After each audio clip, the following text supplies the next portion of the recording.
सिकंदर एक और, अच्छा मैंने प्रॉमिस किया था मैं पाकिस्तान के सवाल सेकंड ब्रेक में पूछे, बट इवेंचुअली सारे जवाब उसी पे ले लिए। हाँ, मैंने सभी पाकिस्तान की बात करनी। मैं स्टार्ट ले लेता हूं। अच्छा ठीक है, मैं तो इंजरीज का पूछने वाली थी आपसे। फर्गसन की अपडेट दे दूं बस कि फर्गसन आउट हो गए out of tournament because of an injury. So चलिए, मैं एज अ पाकिस्तानी क्रिकेटर, मेरे लिए बहुत इंपॉर्टेंट है कि ये इवेंट बहुत अच्छी तरह गुजर जाए, और इसमें हमारे जो पड़ोसी मुल्क था उसने पूरी कोशिश की किसी तरह इसको कहते हैं ना रंग में भंग मिलाने की, मगर वो कामयाब नहीं हुए थैंक्स टू नकवी साहब ने बड़ा ज़बरदस्त स्टैंड लिया।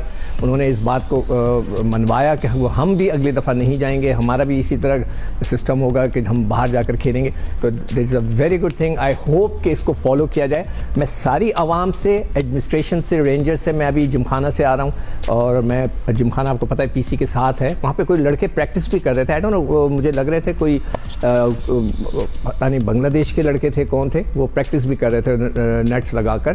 तो मैं सबसे रिक्वेस्ट करूँगा कि प्लीज़ सब्र के साथ काम करें। एडमिनिस्ट्रेशन जो है उनको बहुत बड़ा एक बोझ है। कल मुझे रेंजर्स भी मिले, वो भी कह रहे थे सर बहुत काम आ गया, बहुत प्रेशर है। मैंने कहा सर आप लोग डटे रहें।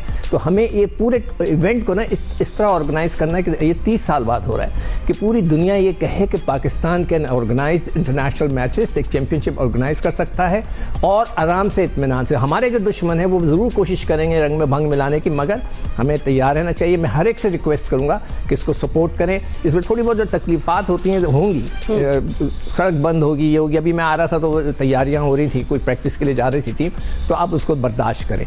कुछ दिन की बात है, उसके बाद इंशाल्लाह जब ये सिलसिला ख़त्म हो जाएगा तो एज अ प्राउड नेशन हमें फ़ख्र होगा कि हमने एक बहुत बड़ा इंटरनेशनल टूर्नामेंट इधर कराया कामयाबी के साथ। It's just 19 days. सो हम अपने प्रोड्यूसर्स को भी बोलते हैं देखें हो सकता है हम भी लेट हो जाए, तो आप लोग फिक्र नहीं करना, क्योंकि चैंपियंस ट्रॉफी का रश होगा बाहर।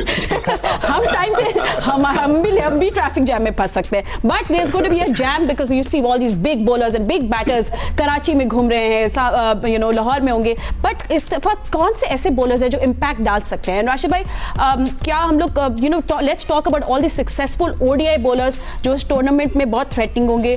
आई मीन मैं तो कुछ नाम ले लेती हूँ, तो आप उस पर बात कर ले। लेट्स टॉक अबाउट शामी, क्योंकि बुमराह भी नहीं होंगे, उनके ऊपर रिस्पॉन्सिबिलिटी होगी। यस, शामी अपने कमबैक के बाद इतने इफेक्टिव नहीं रहे, but he is one bowler to look out for.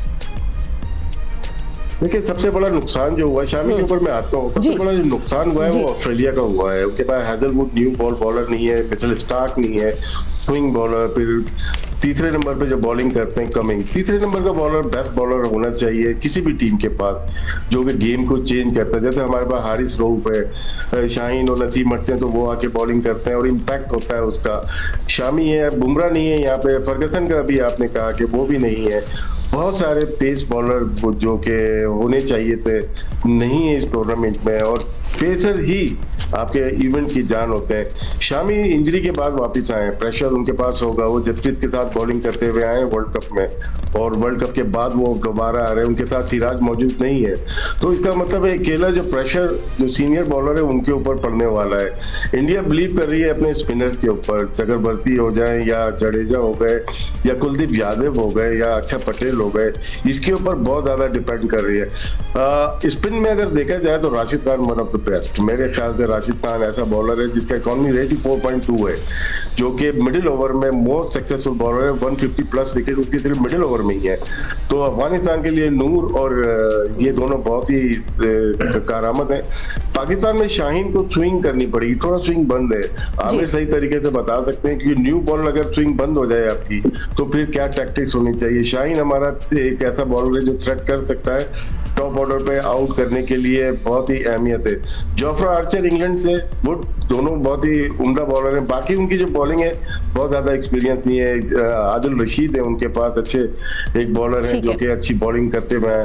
New Zealand के पास स्पिनर लग रहा है कि वो डोमिनेट करेंगे, उनके पार्ट टाइम भी बहुत अच्छी बॉलिंग कर रहे हैं। सेंटनर बहुत अच्छा बॉलर है उनके पास। तो मेरे ख्याल से जिस तरह से टूर्नामेंट आगे चलता रहेगा उसी तरह से जो परफॉर्मेंस स्पिन या पेस अटैक की आती रहेगी, हम बात करते रहेंगे।